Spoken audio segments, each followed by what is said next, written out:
All right, hi everyone. This is Ms. Sundberg today. You are being assigned here, I think this is page 11 in your packet. I just want to give you some quick instructions of what to do, and then make sure you just submit a PDF, not a picture, a PDF of just this page into Schoology. So kind of walking you through it, it's pretty self-explanatory, but just in case you need a couple examples, here we go. So starting out, you have to tell me, is the description that's being listed here either a physical change or a chemical change? Feel free to write P or C if you don't want to write the whole thing. And then justification. Tell me why you think it's a physical or chemical change. And be as specific as possible, and the more details, the better. Okay, so here we go. I'll do a couple for you, and then the rest are going to be your responsibility. Here we go. Sodium hydroxide dissolves in water. And so the key one in here is dissolving.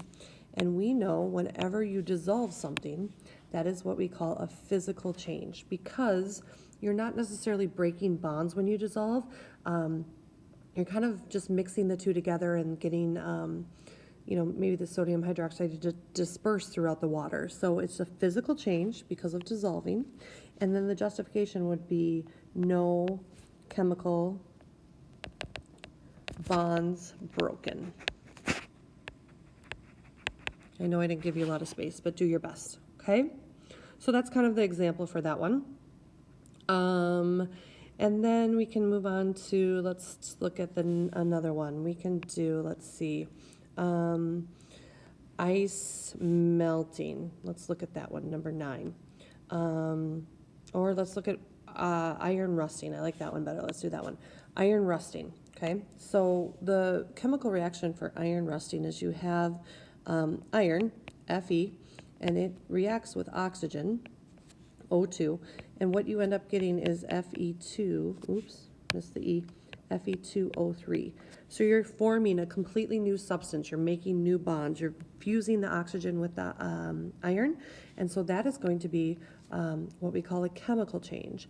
And so the reason for that is you have a whole new substance created.